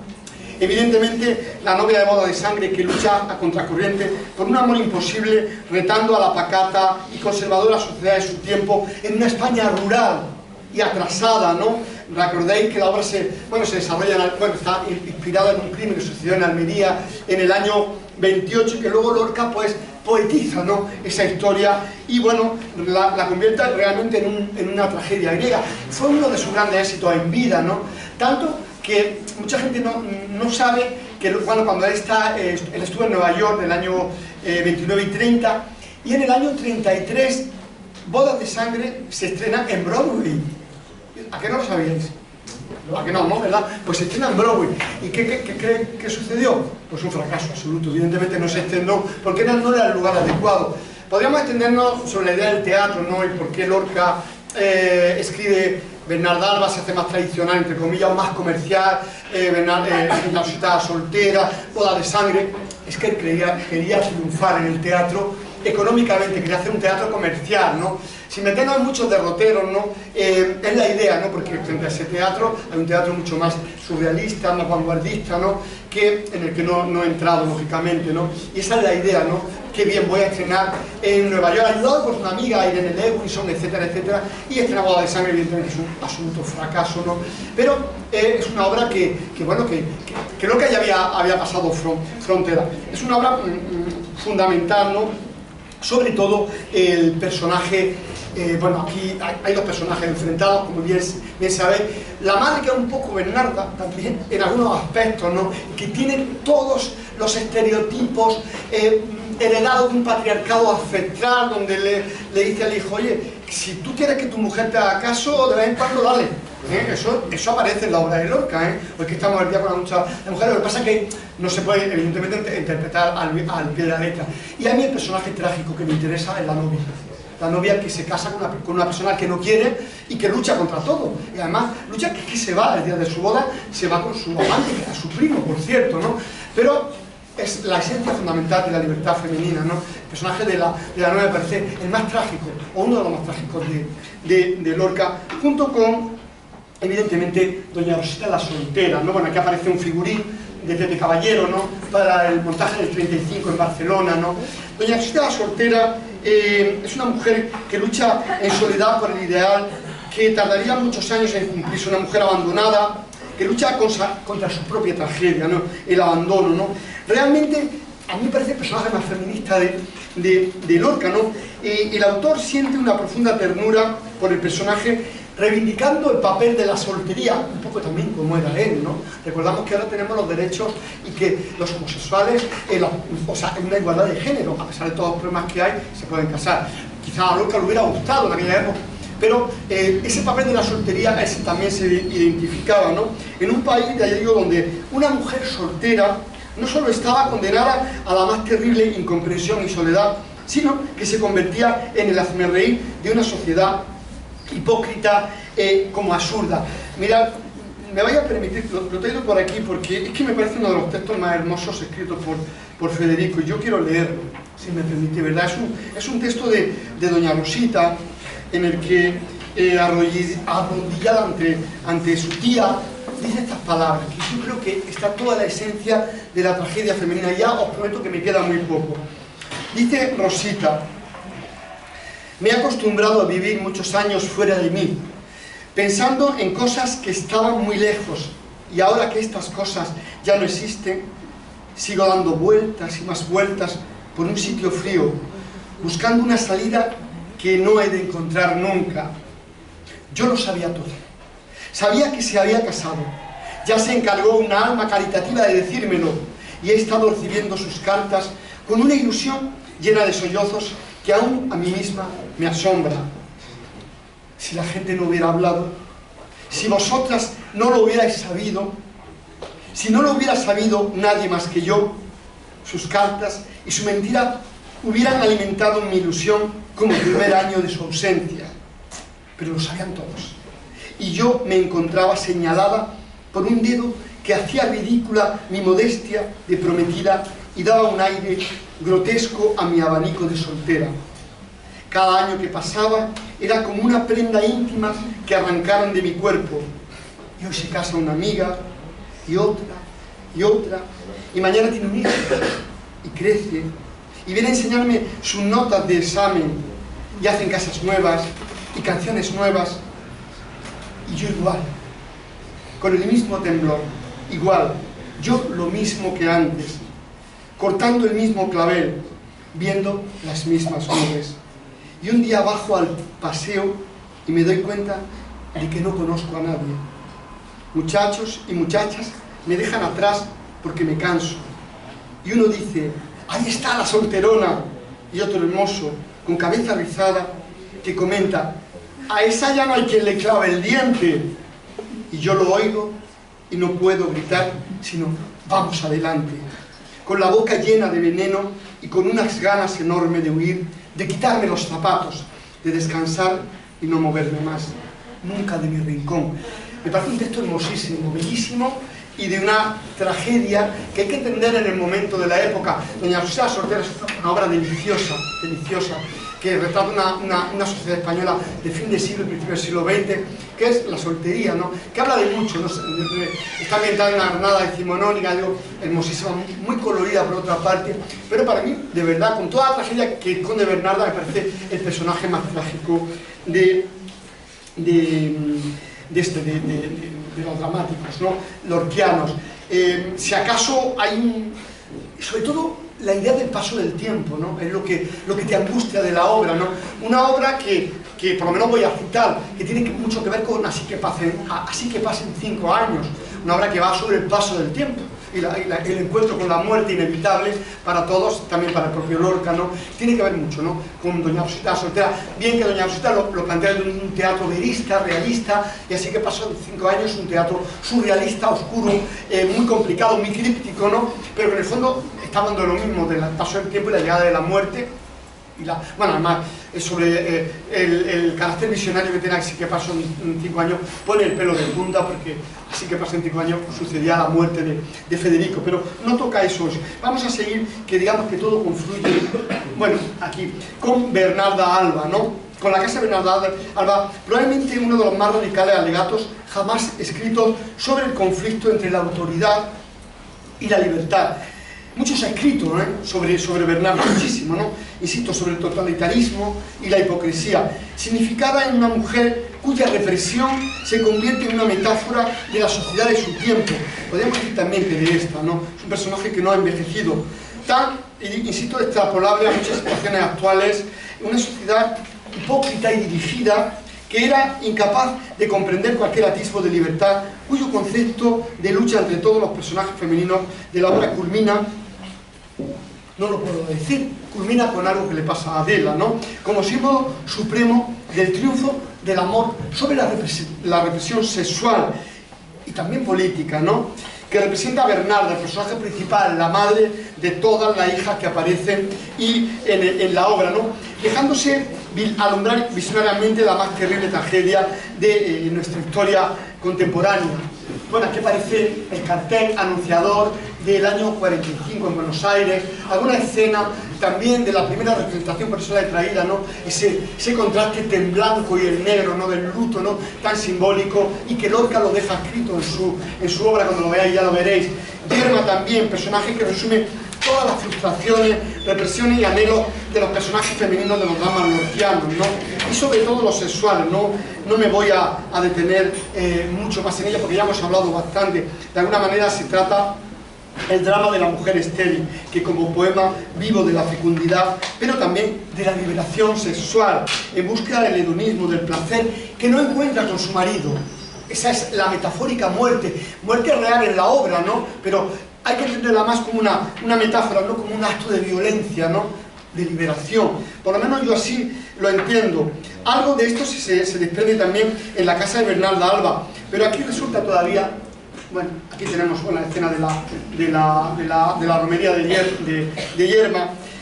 Aquí resulta todavía más cruel, ya que es precisamente una mujer, Bernarda, la que ejerce la represión contra un grupo de mujeres que son sus hijas, sus propias hijas. Más se parece Bernarda a un hombre.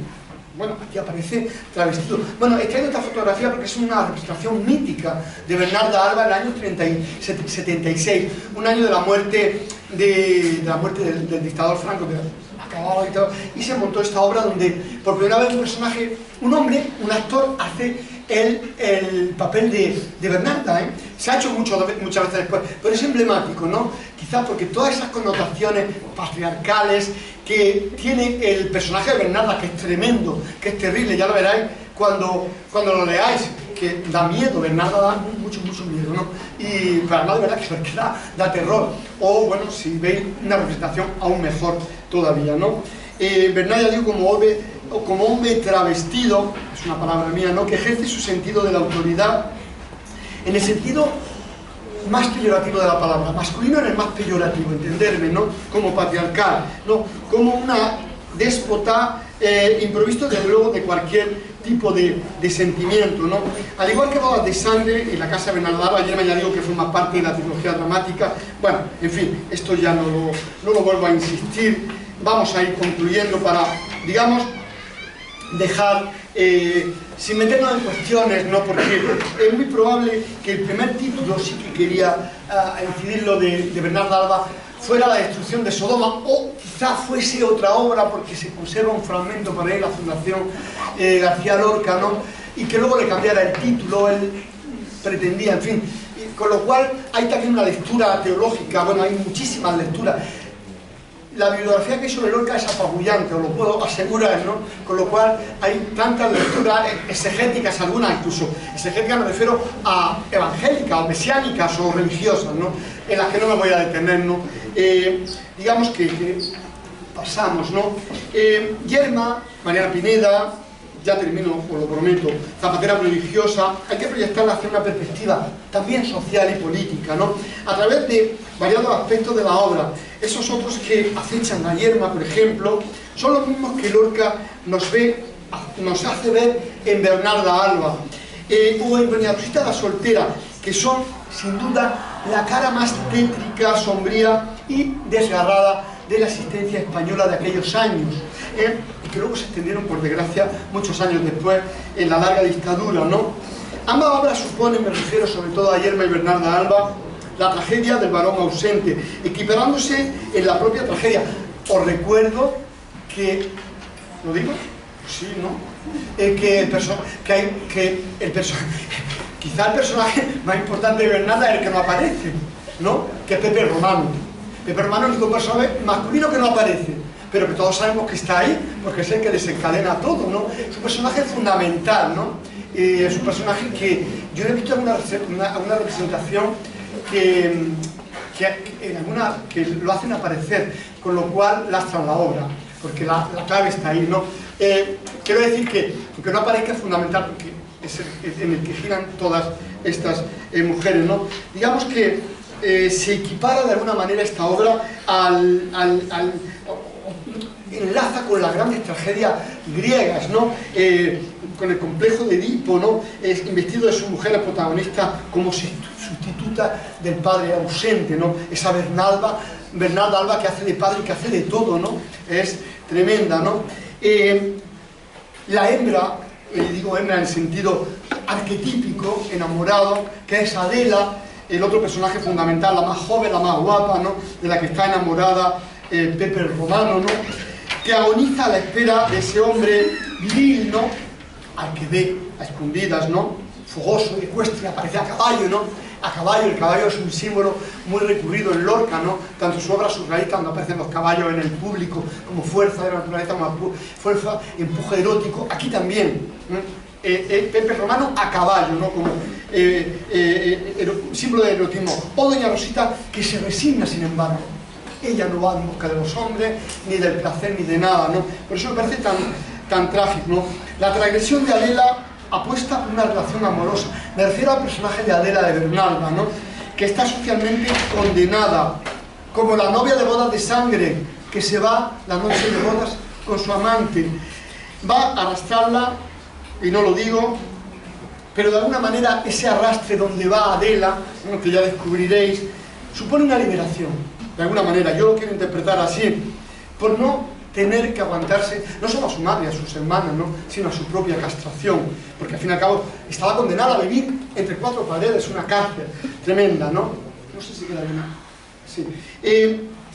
La madre, y ya termino, Bernarda, es la que estorba en esa relación de la mujer, esa relación que yo denomino complejo de Edipo con el macho lorquiano. Por eso Bernarda, yo a veces la identifico con un hombre, ¿no? O se puede identificar con un hombre. Es que lo tengo que decir, porque es que si no... O sea, Adela, como no la habéis leído, me da rabia que no... Pero bueno, no lo digo, ya está.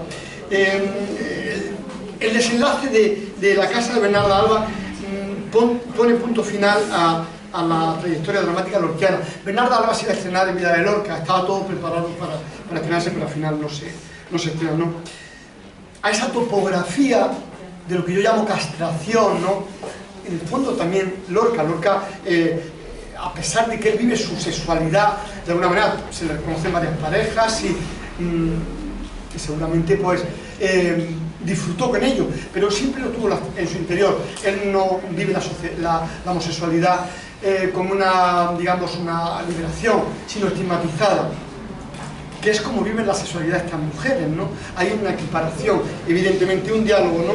El sexo prohibido, el sexo interdictado, ¿no? Que ha venido a caer sobre el cuello de Adela, y no digo más, podéis imaginar, ¿no?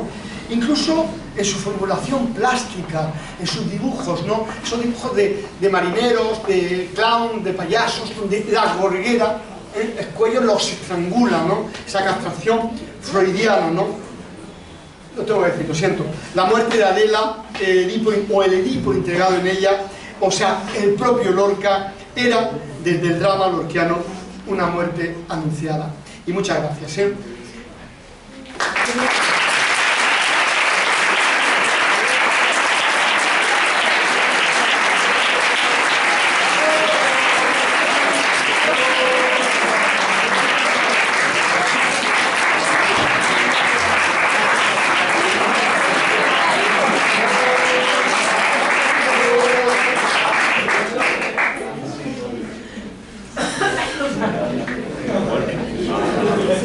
como queda tiempo, esta es la ocasión para preguntar todo aquello que no se sepa y que me genere alguna duda.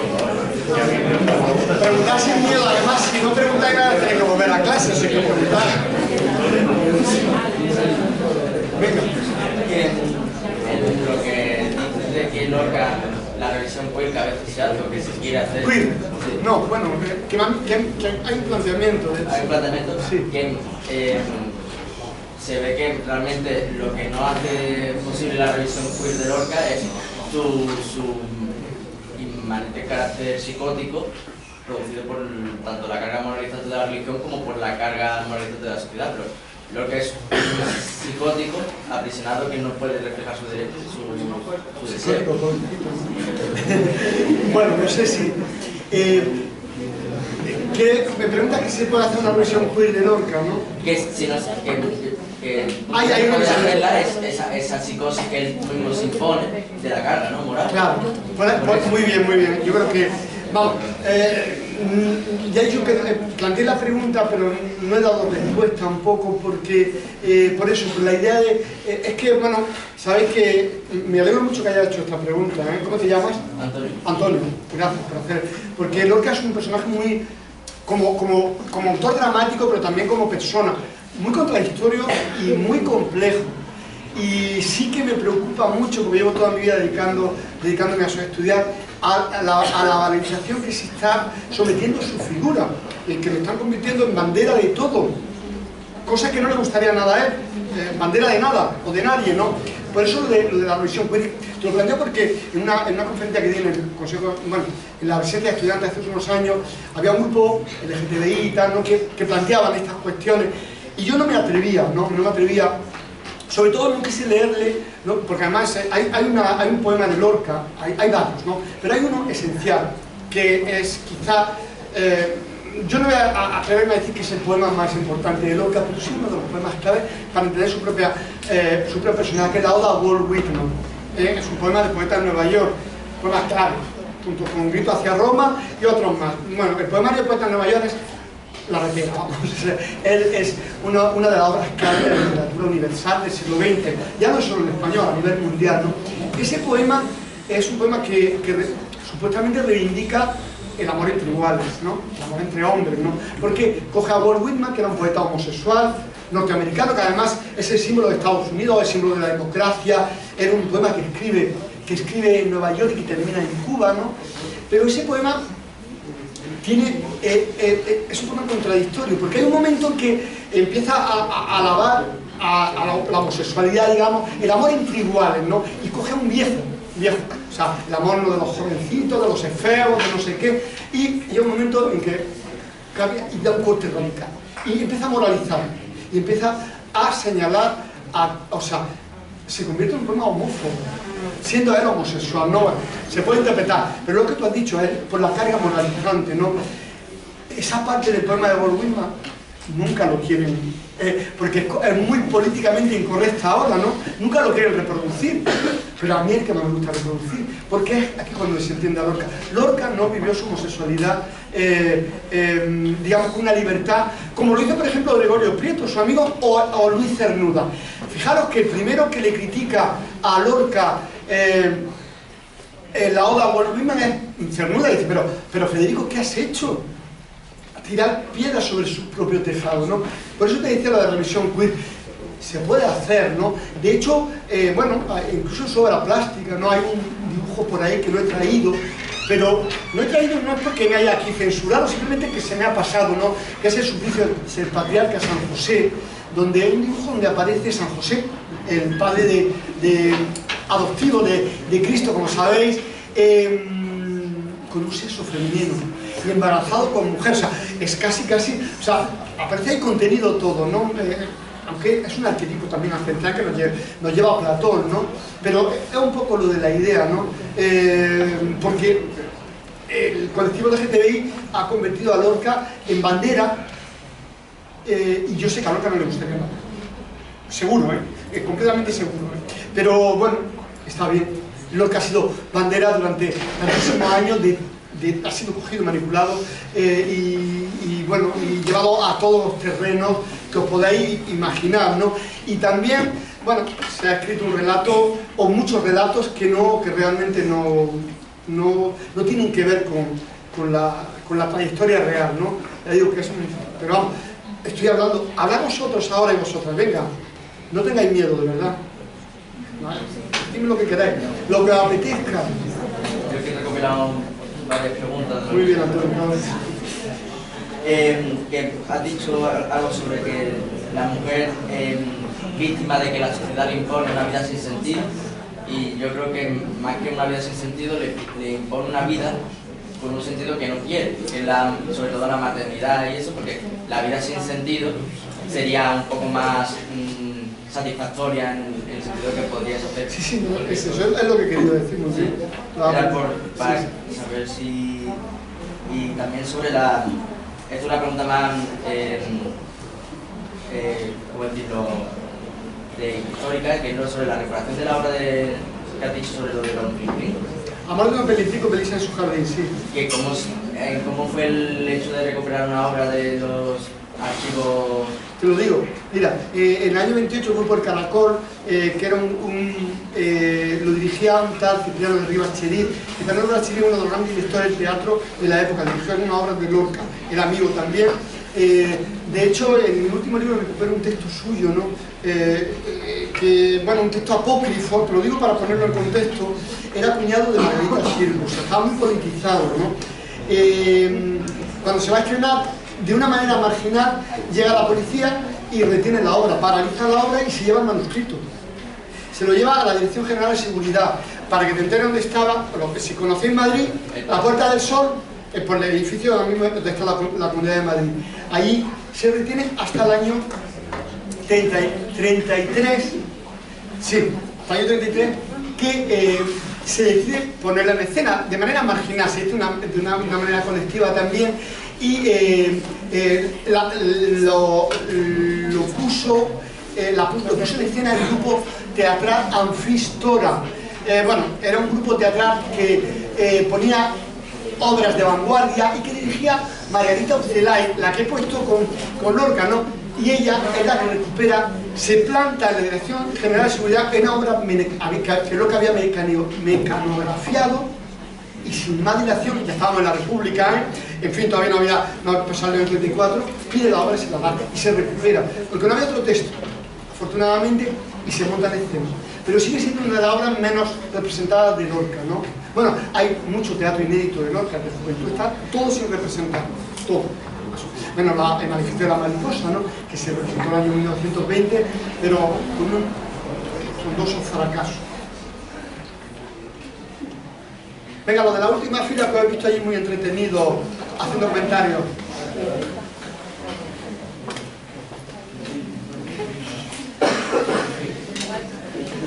No tiene que ser por de lo que yo he dicho, sino de lo que os apetezca sobre Lorca, Federico, lo que queráis, no tengáis miedo que estén aquí vuestros profesores y profesoras.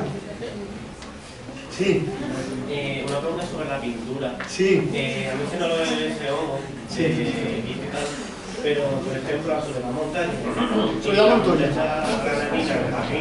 De que por ejemplo uno es principalmente rojo y otro es principalmente amarillo como ese. ¿Hay algún motivo? Sí, todo, en Lorca no sobre ni una coma, todo tiene su motivo, ¿no? El rojo de Soledad Montoya es, bueno, la alusión bueno, desde mi punto de vista, al paño púrpura que llevó el ex-Homo Cristo, ¿no? Es el que, según el Evangelio según San Mateo, fue coronado de espinas, con una caña, a modo de cetro, ¿no? Rey de los judíos, imagino que lo saben, ¿no? O no, más o menos, ¿no? Y entonces esa era alusión puramente crítica, ¿no? Porque realmente Soledad Montoya, que es a ver, Ramón, ¿cómo era el título? Ahora no me sale. El romance de la pena negra. Vale, pues gracias, hijo. Pues nada más que ha sido todo, ¿no? ¿Verdad? Sí, sí. Ah, profe, claro. Mira que lo ha dicho un alumno, ¿no? El romance de la pena negra. Bueno, sí, gracias. Se puede reinterpretar. De hecho, mira, si queréis, lo buscamos. No, lo tengo yo aquí. Buscamos el dibujo. A ver. Está bien, vale. ¿De qué? Porque no quiero venir mucho de eso. Que no te queríamos dejar sola. Hay una diferencia, claro, Lorca tiene 38 años, tú me preguntas, por ejemplo, esa mujer que aparece con vestido amarillo, ¿no?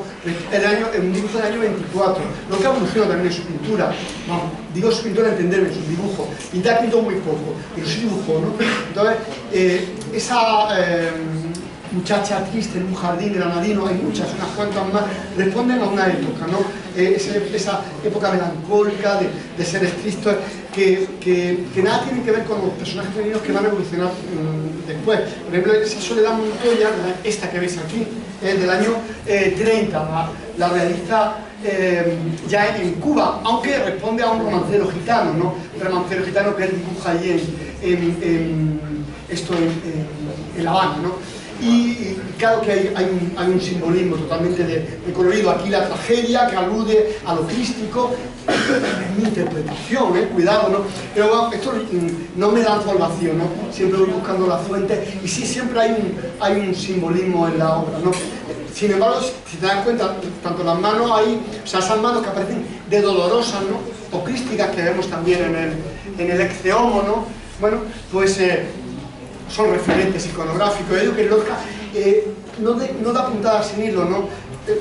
No improvisa, Lorca no es un improvisador, fija todo al máximo, tanto en su escritura como en sus dibujos. De hecho, el poema del romance de la Pena Negra, bueno, se puede interpretar de muchas maneras, pero también desde el punto de vista de esa bajada del Monte Carmelo, ¿no?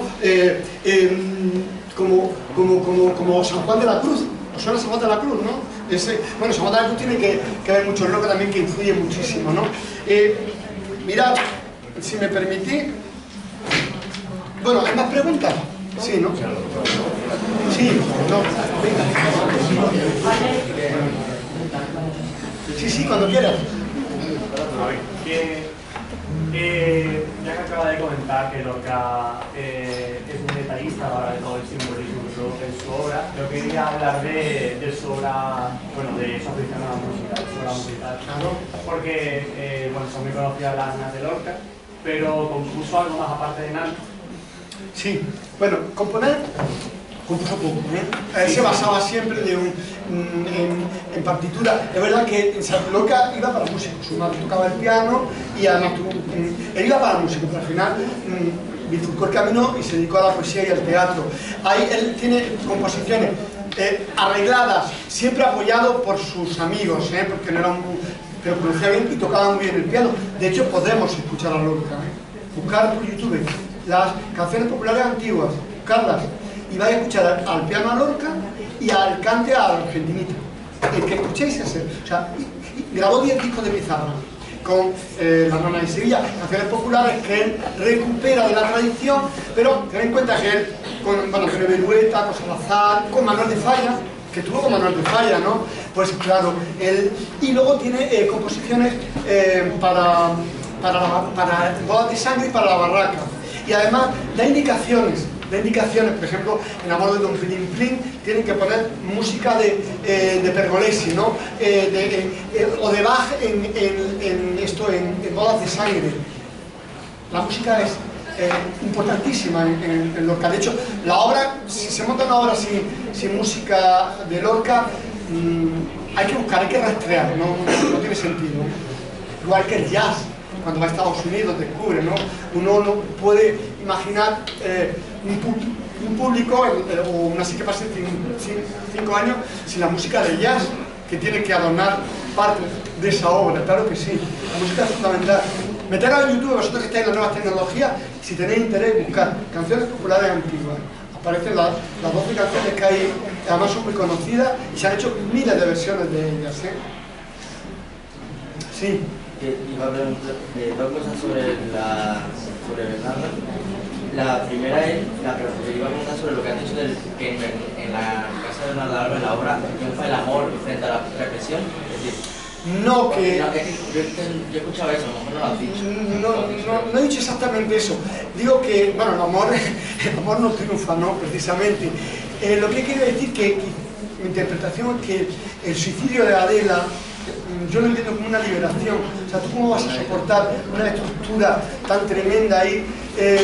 Ella ya había conocido el amor, porque ella se ve con Pepe el Romano. La que se va a casar es su hermana mayor, pues se casa por intereses. Pues la hermana mayor es muy mayor, ya no es tan agraciada, y Adela era más joven, la más guapa.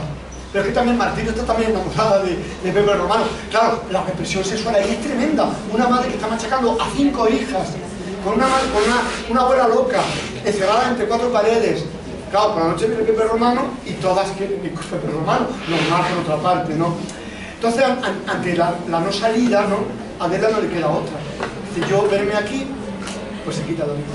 Bueno, pero se quita la vida porque supuestamente Pepe Romano lo ha matado a la madre. Bueno, ya he destrozado la obra, yo lo siento, pero tenéis que leerla, da igual que se vaya a terminar o vaya a disfrutar.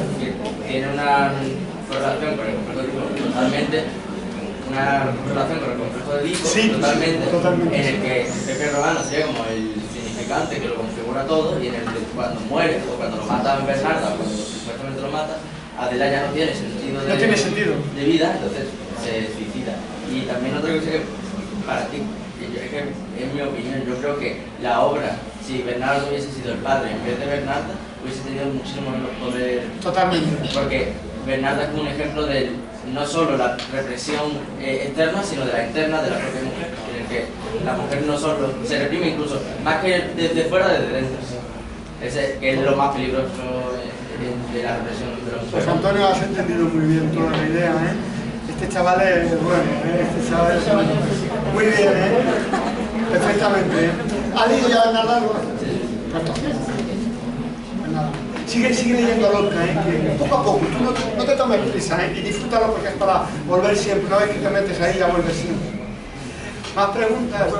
Sí, por favor, claro. Una cosa.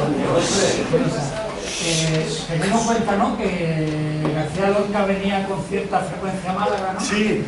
Porque ya se ha sido pregunta de tipo local, digamos, ¿no? Una sería, ¿tenemos constancia o hay dibujos de Lorca que hiciera aquí en Málaga? Sí. Y la otra, si tuvo alguna amistad femenina muy importante aquí en Málaga, porque aquí apenas se habla de eso. Y por ejemplo, tuvo más bien masculina.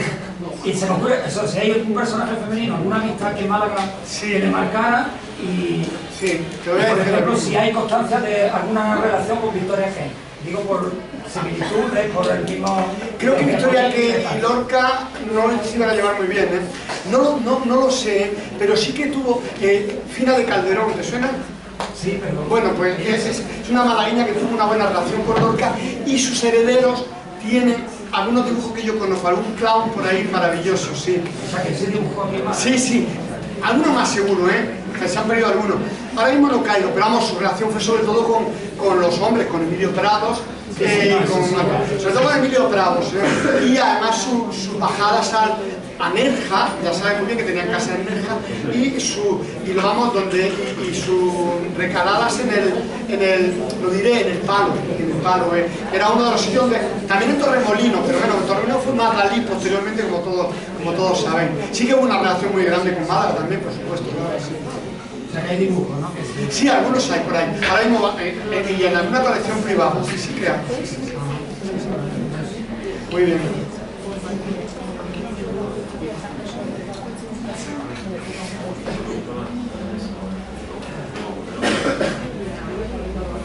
Una última pregunta, sí. Si me permite.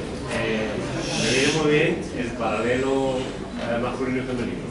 O sea, igual que, la tesis la expone, digamos, la hija de Lilith, ¿no? Hay mujer de tierra y mujer cielo, ¿no? Virgen puta.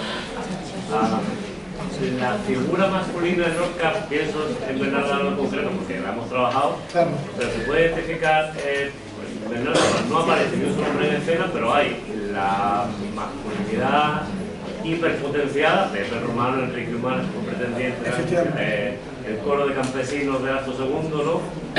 Y el niño, la hija de la librada, ¿no? El hijo que muere abandonado, el supuesto hijo de Adela, que finalmente no ve la luz nunca, que son precisamente los dos testimonios que se vinculan con la figura de Cristo. Es decir, hay un periodo de Cristo del que no se sabe absolutamente nada, desde que deja de ser niño hasta que irrumpe en la vida pública de Jerusalén, ¿no? Luego, es posible vincular esas dos figuras en Adela, es decir, Adela es una figura crística. Totalmente. Y además muere ahorcada también, o sea que es una figura también crística, ¿no? Bueno, ahorcada Judas, ¿no? Es el que muere según el Evangelio. Es que la lectura evangélica de Lorca es compleja porque es constante, ¿no? Todas obras. Totalmente de acuerdo contigo, ¿no? Claro que sí. Vamos, una lectura desde un punto de vista perfecta. Además, sí, hay algunas exégesis hechas así sobre Bernarda Alba, sí. El elemento crítico es fundamental en Lorca, aquí lo tenéis, ¿no? Y bueno, no sé, en fin, hay tanto que decir. Sí, Antonio. Y que los dos arquetipos de mujeres en Lorca, que una es como la sexual, la erótica, la que busca fue fatal, ¿no? Y la Virgen María. De la Virgen sería como una sobre que aparece gracias a su visión moralizante y religiosa, y otra gracias a su imperativa sexualidad, que intenta como descubrir o liberar, pero que no libera por la moral, ¿no? Y como esa unión es como un monstruo de esas dos cargas que tiene Lorca en toda su vida, ¿no? Esa carga que nunca llega a separar del todo. Claro. Claro, yo ponía esta imagen, Antonio, porque si digamos son los dos estereotipos de mujeres que había en la vida de Lorca. O sea, él es esta mujer, o eras una femme fatale, por no decir una palabra que venía de esa tradición, o eras madre, abnegada, tal. Porque eso es lo que va a luchar Lorca. Ni una cosa ni la otra. Se puede ser erótica, sexual, se puede ser madre, y se puede ser mujer sin tener ningún tipo de problema. Es ese, por eso he puesto esos dos caminos, ¿no? Que es lo que confluye Lorca en su reivindicación de la mujer, ¿no? Digo yo, vamos, no sé. Pero vamos, lo he entendido muy bien, ¿eh? Que intenta liberar el deseo, pero no lo llega a liberar del todo por su cara moral. Totalmente, totalmente. Y además él tenía mucho miedo a que su familia descubriera su homosexualidad. De hecho, su propia familia, después de su muerte, su hermana, a la que yo conocí, Isabel García Lorca, cuando ella estaba adelante no se podía citar la palabra homosexual, era prohibido, era tabú. No se podía hacer, si no, no asistía a ningún congreso ni nada. No se puede hablar. Su hermano, que lo sabía, Francisco García Lorca, fue catedrático en Nueva York, en la Universidad de Columbia, tampoco. Sin embargo, su sobrina, que es más joven, Laura García Lorca, la que regenta ahora mismo la fundación, no hay ningún problema. Es de otra generación, lógicamente, ¿no? Entonces sí que lo asume y además lo acepta porque es de la otra, lógicamente, ¿no? Pues si no hay preguntas, yo creo que podemos dar por terminado el encuentro, ¿no? Hay que agradecerle a José Luis su sabiduría primero, la disposición a colaborar con nosotros y más, pero que algo se haya sacado en claro. Pero vaya mucho. ¿Os ha aburrido? No, ahora aquí hablando a... Bueno, me dice, ¿verdad? Os habéis portado fenomenal y muy atentos, que los mis alumnos se portan también. Gracias a vosotros,